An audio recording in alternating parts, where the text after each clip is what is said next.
Well, immigration was one of the key issues Donald Trump based his presidential campaign on, and it was one of the reasons that got him back in the White House. But just how much will it factor in the Australian campaign? Joining me now, Redbridge Group's Director Simon Welsh. Simon, my observation, and this is perhaps backed up by the focus group research, is that it is a massive factor, yes, in the United States, but it is not as big a factor here in Australia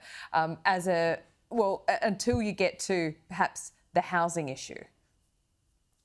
Yeah, that's right, Laura. In terms of as an issue in itself, it literally just does not rate. You are talking to a very, minor slither of the voting population that are really animated by this issue in its own right.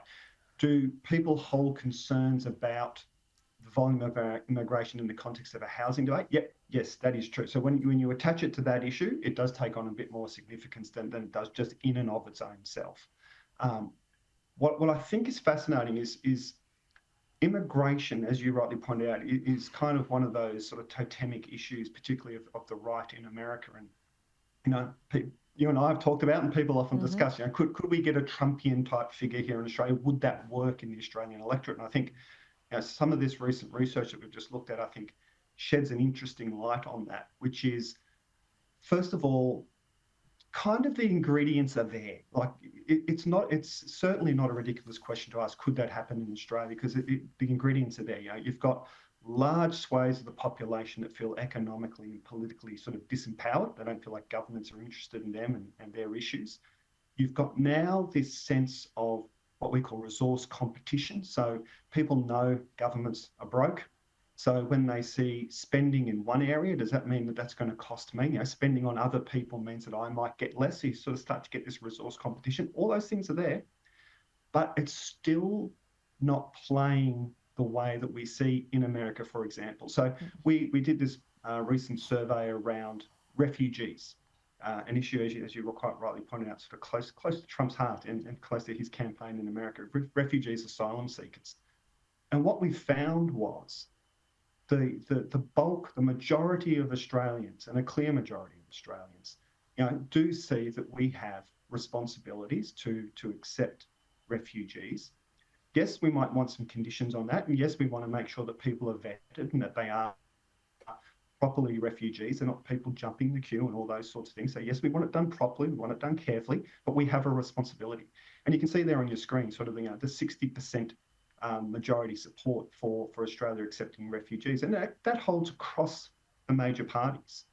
It doesn't break down on partisan lines, doesn't break down on some of those other cleavages that you might like to see, the inner city versus the outer city. You might expect differences, it holds. And then when we talk to folk about, again, asylum seekers, once they're here, do you think they should be able to work or study or access Medicare? And often that cliche is, coming over here, taking our jobs, those sorts of things. Again, the majority of people happy to see them work, happy to see them study. Bit more contested when you start talking about accessing social services, which goes to that resource competition thing. But the idea of once they're here, if they want to become productive Australians, why would you stand in the way? And we see these sorts of attitudes around not just refugees, but we also see them on issues like trans kids and those sorts of things, which is sort of this fundamentally humanist kind of Australian attitude, which is we don't want these issues, we don't want these people to become political footballs. We have obligations, we have sort of an Australian way of doing things, which is to look after vulnerable people, and we don't want to see that kind of punishment meted out to folk. Yes, we want to be, refugees, yes, we want to be careful about who we bring in and check them and all sorts of things, but we don't want to punish people that have come to us to ask for help. I think what we've seen from the United States, and it has filtered through here, is that I do think there was a reflection among voters in the United States that wanted to see an end to extreme wokeness, and they wanted to see an end to this cancel culture. They felt that it was getting so politically correct, they felt like they couldn't say anything or express what they really wanted. That has come back a bit. Now, in Australia, it's never been that extreme. It's never as divisive as I've seen in the United States, particularly in the last couple of years. There is a meanness to politics in the United States, which I don't think is very palatable here in Australia. Would you agree with that?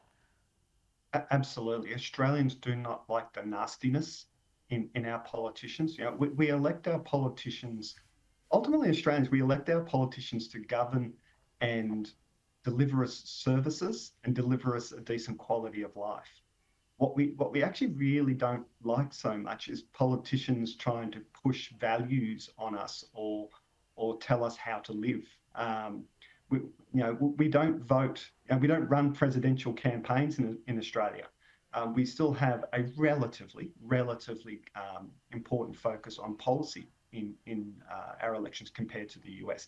Now, that doesn't mean all voting decision making is rational. I don't say that for a second. I'm a big believer that a lot of it is irrational, based on emotions and self-image and those sorts of things. But we do have this difference of sort of, how would I describe it? Yeah, there's a pragmatism to Australians that we look for in our political leaderships. That means, yes, we don't like this kind of nastiness, and we certainly don't like politicians telling us sort of how we should think and feel about issues. One final question, because it is rate day and it looks like we're going to get a cut this afternoon, Simon. Of course, mortgage holders really want to see this happen. I reckon the Prime Minister is a close second to all those mortgage holders in wanting to see this rate cut. I imagine, and this is from my conversation with Andrew Clennell yesterday, they'll get this rate cut, put a bit of research out into the field and then potentially call an election off the back of that research. How do you think voters are going to respond to this rate cut? Will Labor be rewarded? Yeah, look, I think it's not bad news, but is it going to shift the trend? I don't think it shifts the trend because of what people are saying to us in the focus groups. That's not just my opinion. So what they're saying to us in the focus groups is, yeah, one cut is good. Not going to say no, but there's still 12 to go to sort of get us back to where my life was before we went through all of this, and this sense of this has only happened not because of things that the government has done, but because of the struggle and the suffering of the people that have, like me, who have suffered with big mortgage increases. This is not a result of government policy. This is a result of failure of government policy in many ways. So, I don't really see sort of a huge bit of kudos going to the Albanese government for this one. Neither do I. But it is at least a signal. It can't get worse with a rate cut, perhaps. Simon, always good to talk to you. Thanks so much.